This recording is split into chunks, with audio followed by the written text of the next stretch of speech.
welcome everyone to the One Society Network seminar series, session 2. And my name is Ellen Rafferty, and I will be facilitating the session today.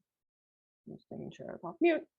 So please join me in welcoming our presenters, Wenshuang, I hope I pronounced that right, you, and Dr. Lindsay Teds. Wenshuang is a PhD candidate within the Department of Economics at the University of Calgary. Her research interests are in international trade and public economics, with a focus on firm innovation, immigration, transit, and applied econometrics. Dr. Lindsay Teds is an associate professor in the Department of Economics, fully seconded to the School of Public Policy at the University of Calgary. Her primary research fields are in tax policy, public economics, and public policy design and implementation. Her transdisciplinary approach to research harnesses the strengths of economics, law, public administration, and intersectionality in the study of public policy problems. Her objective is to make both an academic contribution and to have an impact on Canadian policymaking and policy implementation. She recently sat on the Deputy Prime Minister's Task Force for Women and the Economy and is currently the co-chair of the Royal Society of Canada's working group on the impact of COVID-19 on women in Canada. And today's topic is on assessing trends and patterns of the effect of COVID-19 on public transit revenues in the city of Calgary. And just before we begin, a few housekeeping items, just to remind people that you'll all be muted throughout the webinar. So please feel free to submit questions. We really like lots of questions through the Q&A function. If you have any general comments, feel free to put those in the chat. So you'll see that there's a difference between the Q&A function and the chat. And we'll make sure to leave a good amount of time at the end of the presentation to allow for discussion and Q&A. So 15 minutes at the end. So stay on hand for that. So thank you for joining us, and I will hand it over to Wenshuang. Hi everyone, my name is Wenshuang. So as Ellen said, I'm a PhD candidate from University of Calgary. So the paper Dr. Lindsay Ted and we're going to present is assessing trends and patterns of the effect of COVID-19 on public transit revenue in the city of Calgary. This is a joint work with Dr. Lindsay Ted and Gillian Petty. So first, we'd like to acknowledge the traditional territories of the people of the Treaty 7 region in southern Alberta, which includes the Blackfoot Confederacy and comprising the Siksika, Piikani, and the Kainai First Nations, as well as the Tsuut'ina First Nation and the Stoney Nakoda, including the Chiniki, Bear Paw, and Wesley First Nations. The city of Calgary is also home to Métis Nation of Alberta, Region 3. So, and also this project is funded by SHIRK. So on January 25th, 2020, Canada reported its first case of COVID-19 in Toronto, and then the case numbers start to rise after this. And by mid-March 2020, provinces began declaring states of emergency.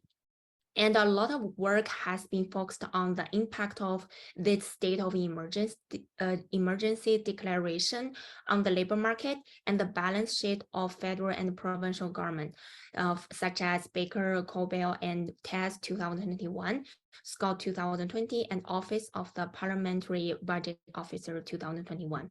However, little attention has been paid to the municipal experience during the pandemic. The municipal government provide vital goods and services that support people's daily lives. So an essential municipal service that faced significant challenges throughout the COVID pandemic was the public transit. Public transit is important for urban cities in many ways, such as reducing greenhouse gas emissions, improving road congestion, providing equitable transportation systems, and so on and so forth. So in this paper, we use the monthly public transit revenue data for the city of Calgary from 2015 to 2021 to take a look at the effect of COVID-19 on public transit revenue in the short term and the medium term. Here now, I wanted to give you an overview of the Calgary Transit. The city of Calgary is responsible for operating, developing, expanding, and maintaining the public transit system within the city of Calgary. So by 2020, there were 166 bus routes with 6,143 bus stops and 2 Citroen lines throughout the city. Prior to the pandemic, the annual ridership on Calgary public transit exceeded 100 million. And the majority of these riderships are work-related. And another important piece of the Calgary Transit is set by the City Council. The public transit fares is targeted to recover approximately 50 to 55% of its operating cost. And the public transit fares include single ride, daily, monthly, yearly passes for adult, youth, and for seniors and students. So now, before we talk about the public transit, I just want to give you an overview of the COVID-19 daily active cases and the corresponding public health restrictions.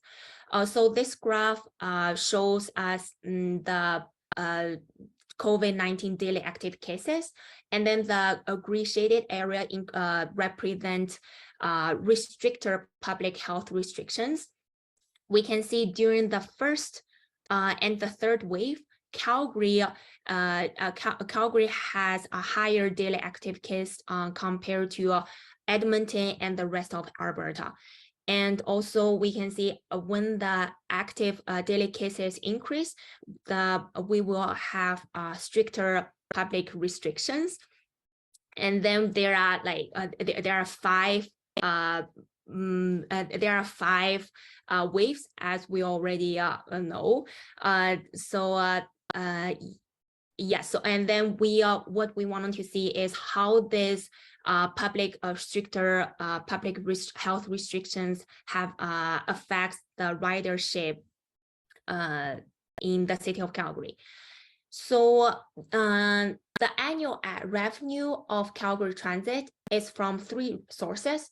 The first revenue source is user fees.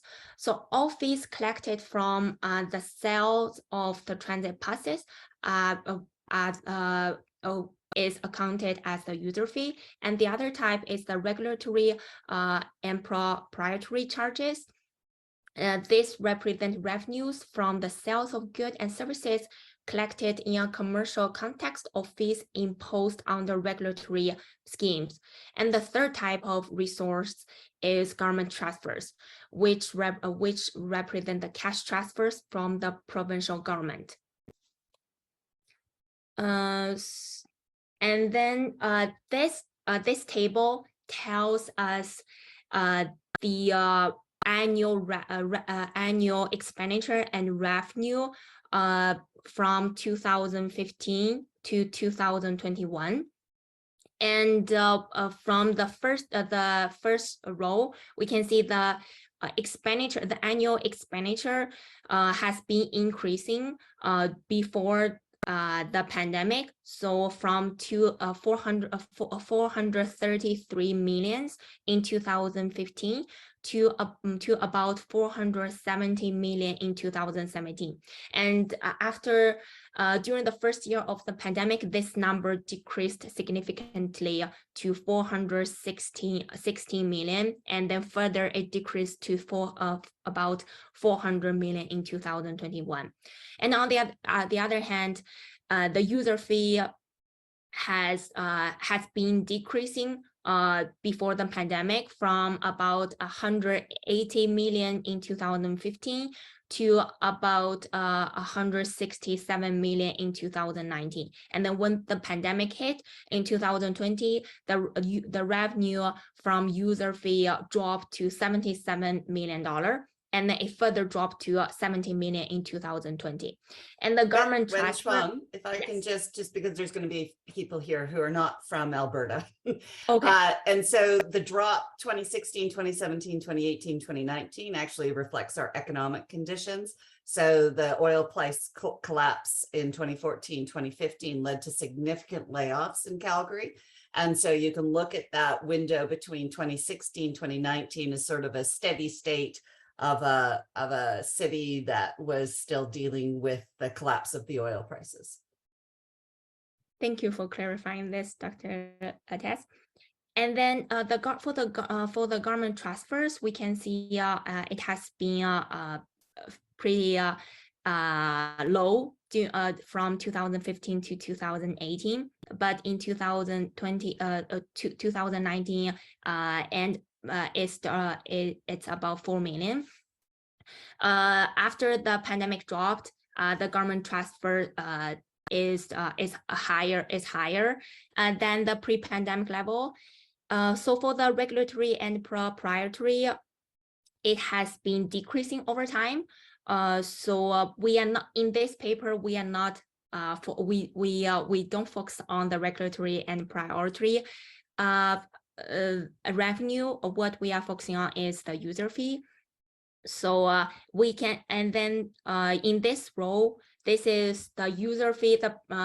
This is how much user fee, how much expenditure is recovered by the user fee. As I have stated, the city council has a target that user fee is gonna recover about 50 to 55% of the operating cost. However, from the historical data, we can see this goal has not been achieved. And after the pandemic, the user fee only account about 18.73% of the total expenditure, which means the Calgary Transit has a significant shortfall. And then we now let's talk about the impact of COVID-19 on user fee by different types of passes. So there are three main groups: adults and children and low income group. So from this table, we can see the total share. The total revenue share from adult groups has been decreasing over time before the pandemic, and then it decreased. And then during the first year of the pandemic, it dropped slightly, and then it dropped again in 2021. On the other hand, the children, the revenue share from children increased over time before the pandemic, and then dropped in 2020, which corresponds to the fact that a lot of schools are having online learning instead of in person. Therefore, in 2020, the revenue share from children dropped, and then in 2021, because the school has returned to in person, therefore the revenue share from children increased to 17.51%.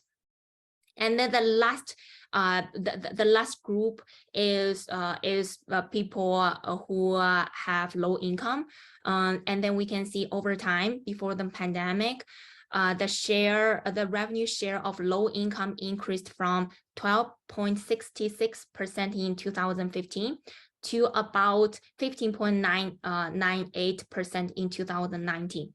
And then in 2020, during the first year of the pandemic, this share increased significantly to 20.41%, which represents during the pandemic, a lower income group are more dependent on the public transit.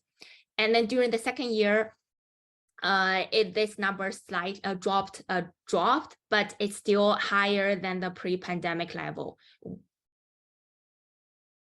So in summary, during the first year of COVID-19, adult and children's share of user fee revenue declined. And then during the second year of COVID-19, the adult share of user fee revenue declined, while the children's share of user fee revenue increased dramatically.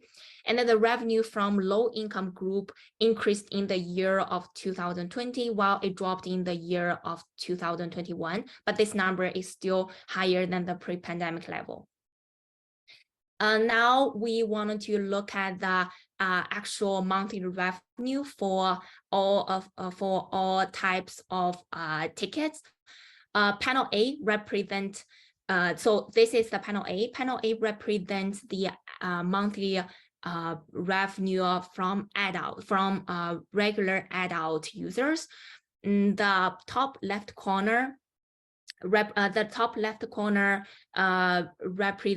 the monthly revenue of from adult single or hourly use. We can see before the pandemic, it was pretty stabilized, and then and also this red vertical line represents March 2020, which is the first, which is the month when the state of emergency was first declared. And then we can see after the declaration of the state of emergency, there was a significant drop in the revenue from adult single hourly use. And then in April 2020, the revenue is even lower. And then starting in May 2020, so during the summer month, the revenue from adult single hourly use slowly pick up until September 2020, and then it stabilized for a while, and then later on in September 2021, it increased. However, this number is still well below the pre-pandemic level, and then similarly for adult monthly use, we can see a significant drop in April 2020, and then these numbers slowly recovered, but slowly increased during the summer month, and then dropped, stabilized during afterwards, and then summer and then on the other hand, for adult bulk tickets, we can after the pandemic, after the declaration of state of emergency in March 2020, we see a significant drop, and then it starts to coming back and then stabilize over time. And also the recovery for adult bulk tickets is much higher than the single hourly tickets and monthly passes, which means people are more people start to buy bulk tickets more than buying monthly tickets because of different waves, and then they don't want to commit to a monthly pass, they just buy a bulk ticket. And then for adult daily pass, for before the pandemic, the revenue is pretty low, except for the spike. The spike represents the stampede month. So in July in Calgary, there's a stampede. Therefore, during the stampede month, the revenue from adult day pass is high. And then during the pandemic, because we didn't have the stampede in 2021, therefore the revenue is pretty low during July 2020, but it was because there was a stampede in July 2021. Therefore, there is a small spike, but it's well below the pre-pandemic level. And panel B represent the revenue from youth. So the definition of youth is age 5 to 17. And then some people who are aged between 18 to 21, if they are in high school, they can also get youth tickets. So the child single hourly use represent a similar pattern compared with adult single hourly use tickets, except the recovery rate is higher among the child single hourly use, and also for child monthly pass, we can see it shows a similar pattern to the monthly the adult monthly use as well, except the recovery rate is also higher, and similar to a child bulk ticket and child day pass. It's very similar to the adult monthly to the adult revenue, except the recovery rate is much higher. And now let's talk about the revenue from low income group. The top left corner represent adult monthly concession, which means people who are in low income. We can see there is a sharp drop, and then it start to and then during the summer month in 2020, it start to recover. And then stabilized over time. The later waves didn't actually have a significant effects on the revenue from adult low income. And then similar patterns, and then we for the child monthly concession, we find similar patterns. So the variation is not due to, mostly it's not due to the pandemic. It's because the school opening. Therefore, after the pandemic, the sales from child monthly revenue shows a similar pattern compared to the pre-pandemic. And then for the senior yearly concession, we can see the pandemic barely changed the revenue from the senior from seniors who are in low income. And then for students, because the school was closed, and then so students don't have to, the student quarterly pass are for college student and for university students.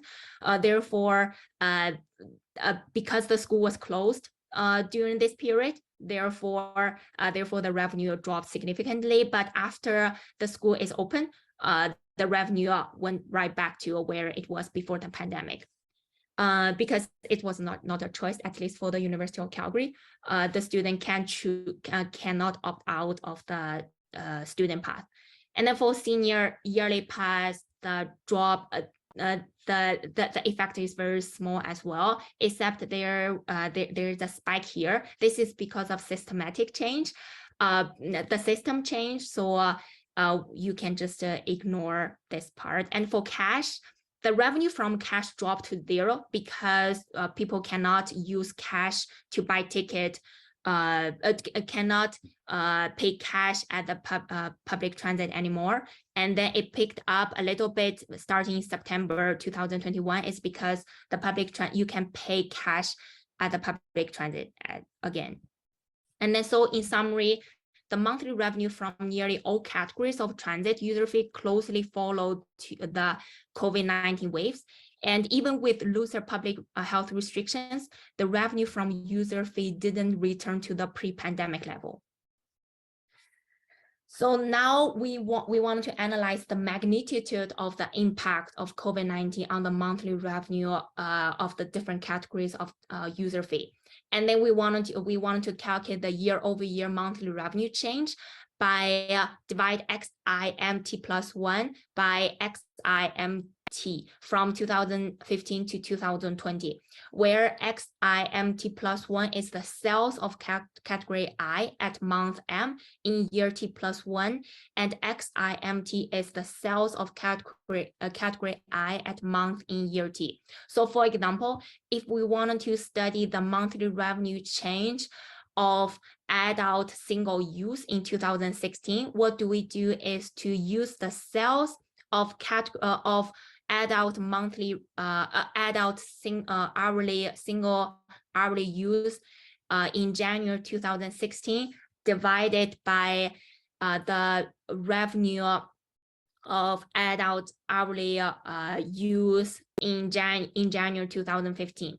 And then in order to investigate the impact of COVID-19 in 2021, we compare the monthly revenue in 2021 with the pre-COVID monthly revenue in 2019 instead of 2020, because we wanted to study, we wanted to compare everything with the pre-pandemic level. So here's what we get for the monthly revenue change. Panel A represents the monthly revenue change for adults. And then the blue line represents the monthly revenue change in 2016. The lighter green line represents the monthly revenue change in 2017. The darker gray line represents the monthly change in 2018. And the orange line represents the monthly change in 2019. And then this dark line represents the monthly change in 2020, and the green line represents the monthly change in 2021. And then we can see for the adult single hourly use before the pandemic, the monthly monthly revenue change was pretty stable. So it's around it doesn't actually vary much.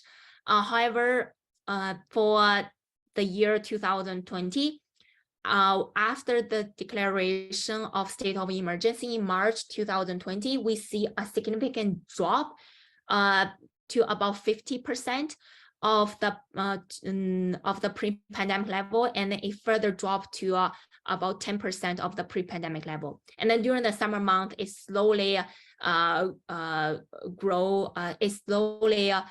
recovered to about 50% of the pre-pandemic level and stabilized.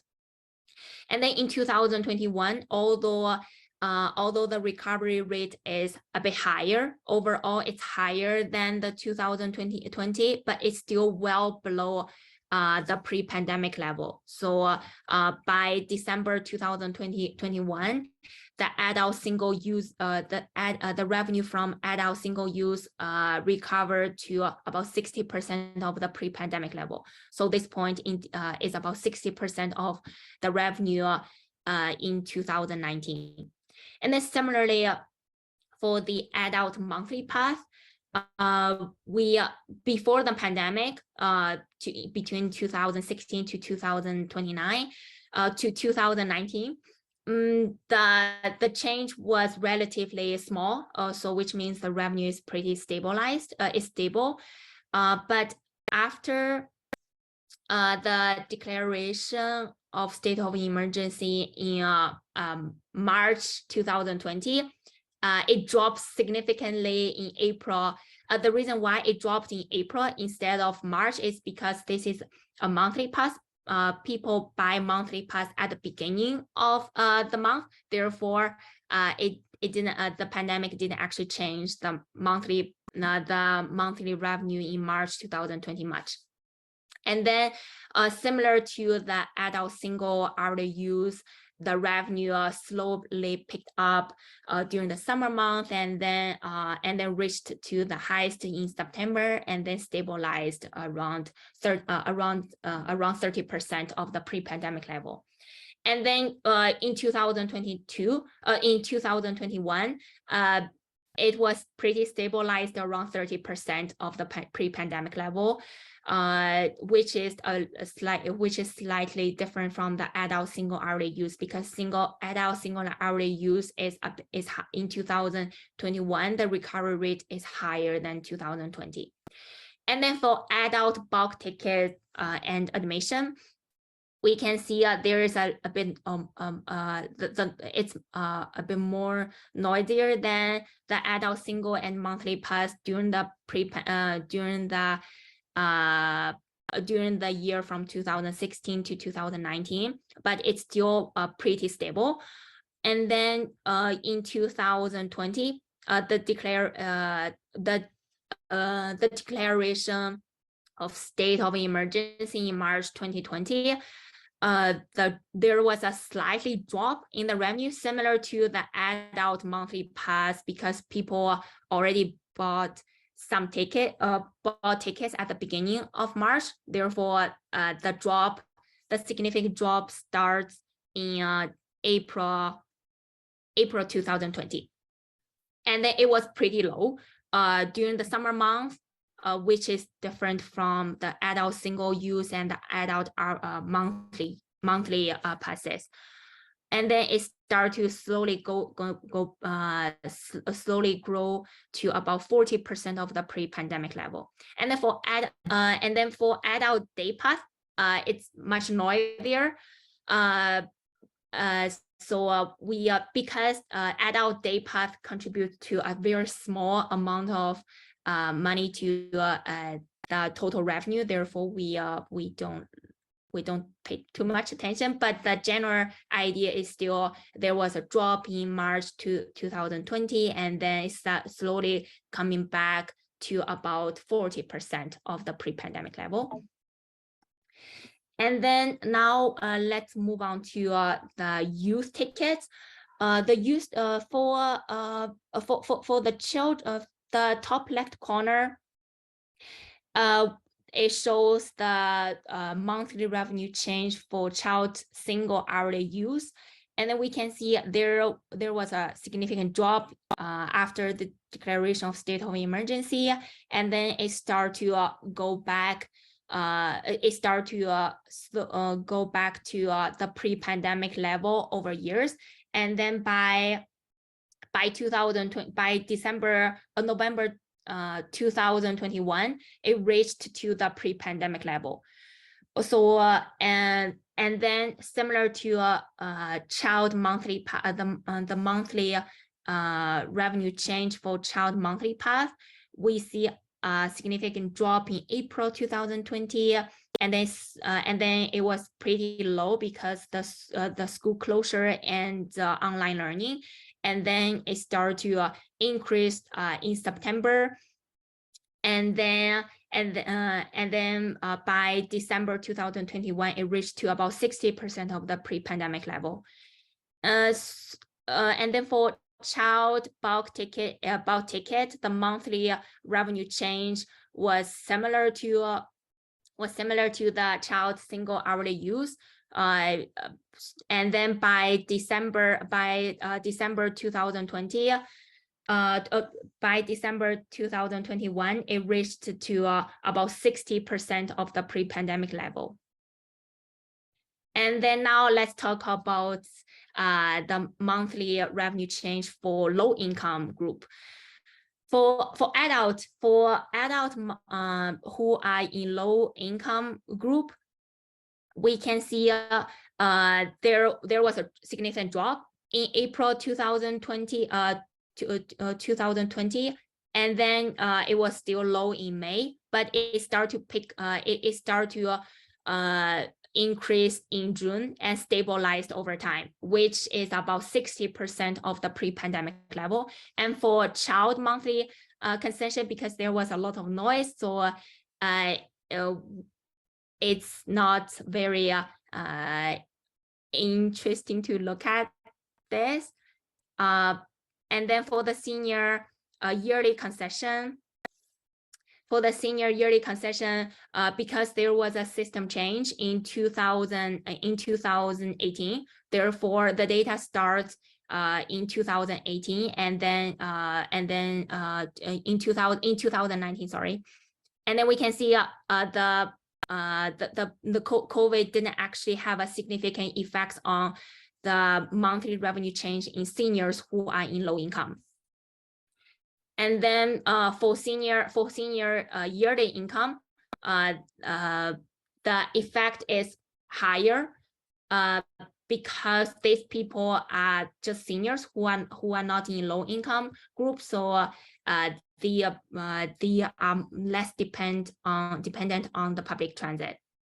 So overall, we find that there is an immediate and significant negative impact of COVID-19 on all types of user fees in April 2020. And overall, the transit revenue from almost all types of users increased in 2021 compared with 2020. However, it was still much lower than the revenue in 2019. And the magnitude of revenue recovery of the child and low-income users were higher compared to regular adult public transit users. So now I'll conclude. So the project provides a measure of the impact of COVID-19 on the public transit of a sizable Canadian municipality, the city of Calgary. We examine, including a comparison to historical trend, what has occurred since a state of local emergency was declared in March 2020. We find that user fees collected from public transit dropped immediately and significantly after the declaration of a state of emergency in March 2020 for all types of users, including adult, child, and low-income customers. Although the transit revenue has been slowly recovering afterwards, the transit revenue is still well below the pre-pandemic level by the end of 2021. And the Calgary Transit is projecting a 89 million shortfall in 2020, which will be offset by funding from the provincial and federal governments. However, if the city is unable to boost ridership back to pre-pandemic levels for 2023, there's a possibility that the ways residents interact and gather around their city has been permanently altered. Property tax revenue will have to be used without additional transfer to make up the difference. So the city council will then have to openly consider the long-term sustainability of this general policy, that the user fee has to recover 50 to 55% of the cost from fares. And given that major public transit providers in Canada recover a much lower percentage from fares, for example, in Vancouver, the the user fee from TrustLink recovers about 33% of the operating cost. And in Ottawa, the user fee of OC Transpo recovers about 13% of the operating cost. The rationale for this ratio should be carefully considered. And this is the end of the talk. Thank you. Thanks so much. Yes, I encourage everybody to put questions in the Q&A. I see we already have one question, so I'll get to that. I also have some questions. So from Dat, we have a question. In Edmonton, the ETS sold monthly passes online during the pandemic at a discounted price, and free passes during early months of restriction. Was this also the case in Calgary? And if yes, how were these issues addressed as they may affect the distribution of revenues in each category?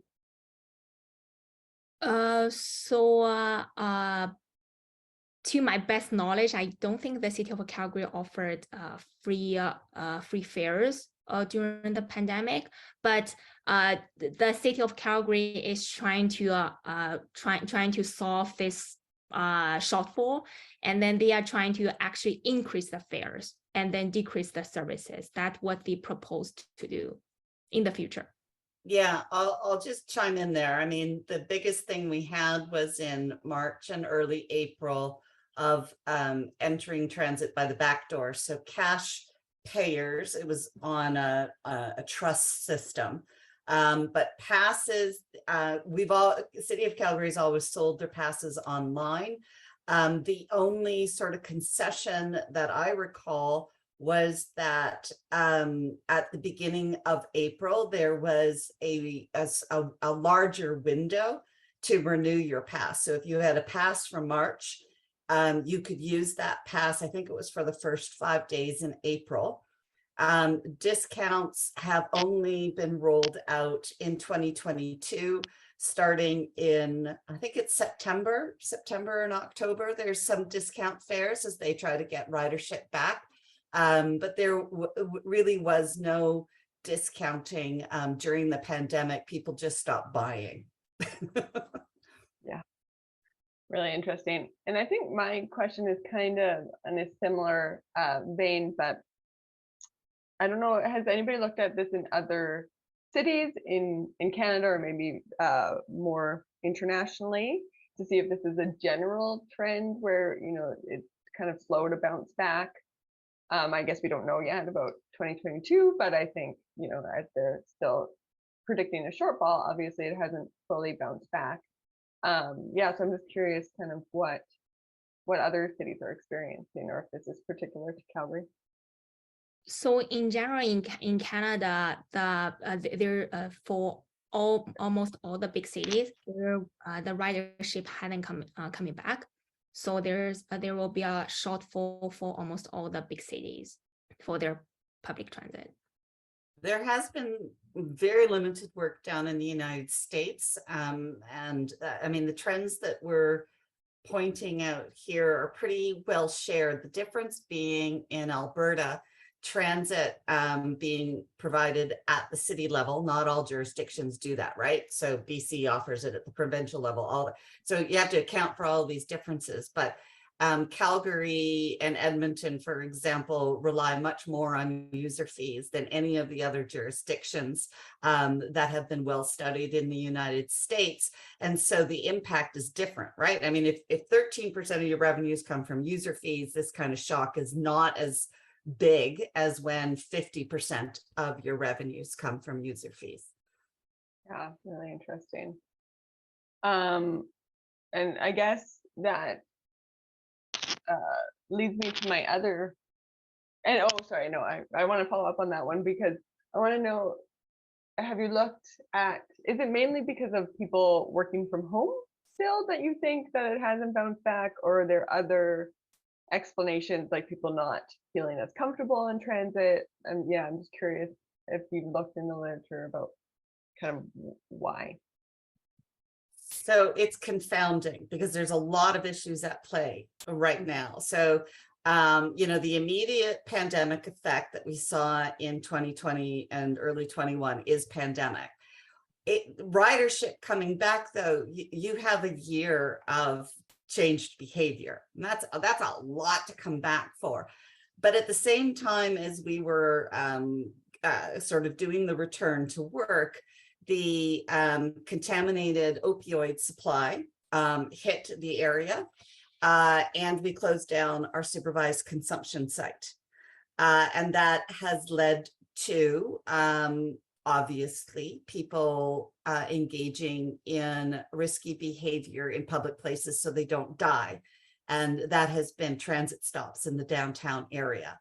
So then safety has risen in consideration. It's starting in about mid-2021, but it's been much more of an impact in 2022, which is outside of our window. So yeah, I mean, in any natural experiment, there's lots of moving parts. But you know, if we didn't have the pandemic, I don't think the issues with safety and drug use would be as big of a hit on users than it is now, as people are trying to make that decision, right? They haven't been using public transit.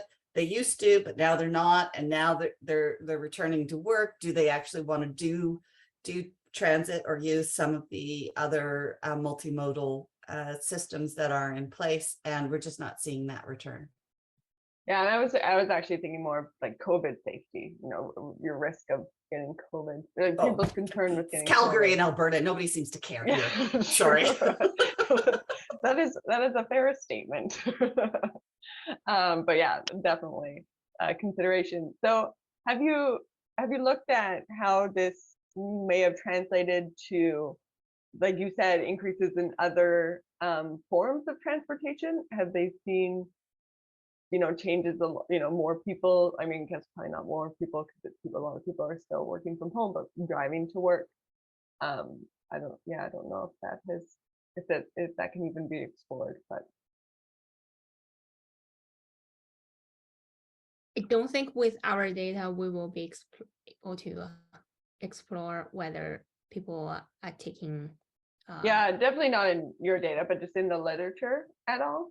Have you seen anything? I think there is a survey, like a survey has been done in Edmonton. So they did a survey about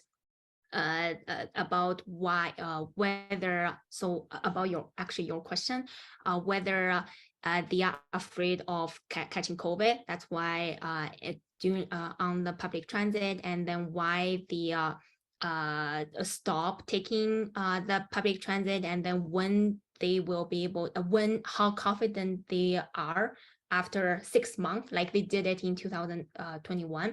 So how confident they are to get onto the public transit after 6 months. So I think a lot, like about 60% of people are saying like in 2022, they will be more comfortable to get onto the public transit rather than ride to like drive to work. Yeah, I mean, once the data becomes available, because that sort of data, transit mobility data is quite lagged. Right. I think we will see, a shift back to driving, and that's a lot of because employers trying to entice their workers back to the workplace have offered discounted parking.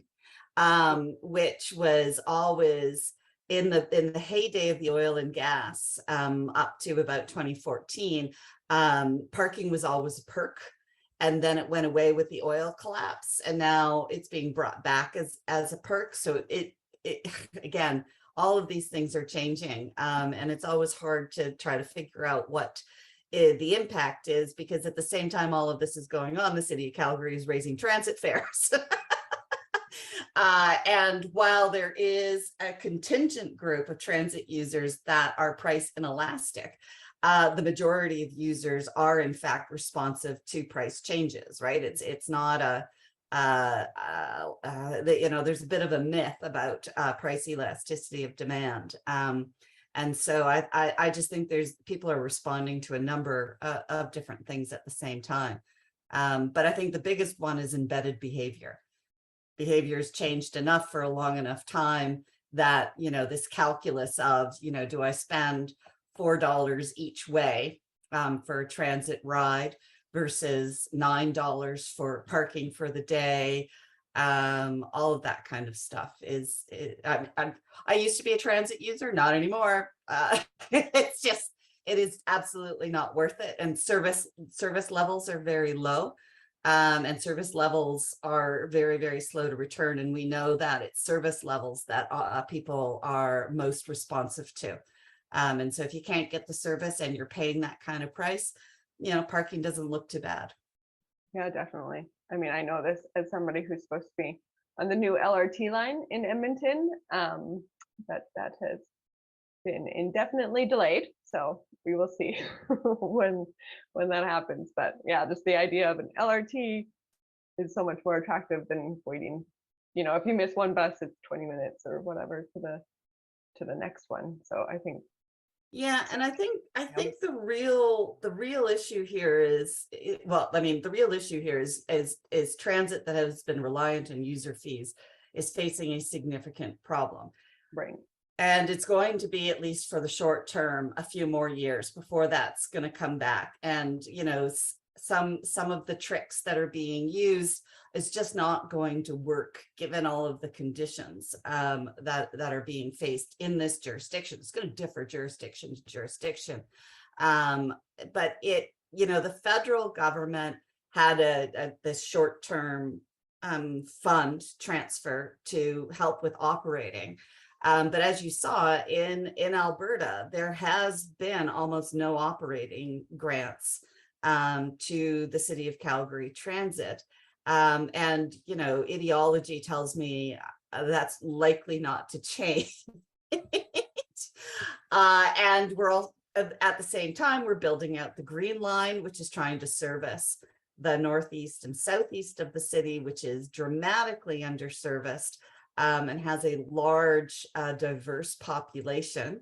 Increasing ridership that way, I think, has the most possibility out of any of the other things, is reaching out and getting service to areas that didn't have it before, and are more likely to opt in it when it is a high quality service that gets them to the places they want to get. And this is a huge debate going on with this Green Line.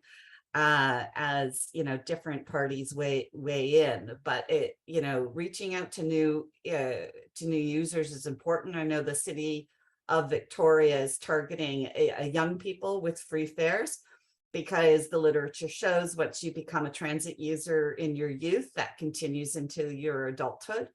And again, being more creative about expanding users, I think is more what transit authorities need to think about. Really interesting. So I just have one more question. I was curious what kind of most surprised you about this data, or did nothing, was it what you expected? I mean, it was expected, I think. But most, when we applied for this and started working with the city, right, we were only 5 or 6 months into the pandemic, and we thought it was over. So naive in July 2020.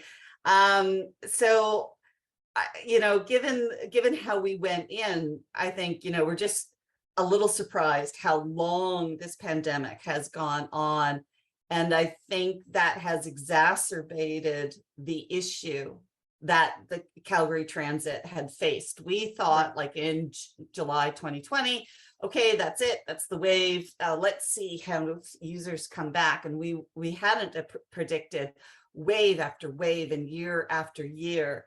And I think, again, as I said before, it's that long-term entrenched behavior change that is going to be really, really hard to overcome.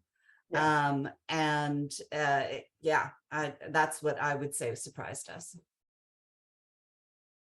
Yeah, I mean, even me, the first time getting back on the bus, I had to, build myself up to it, and then it was good. It was fine. Oh yeah, I mean, it's perfectly safe. Wear a mask, all of that kind of stuff. It is just now, at least for me, it's the fare increase, so that it's almost like $4 a ride, and monthly passes are like what, $120, $130.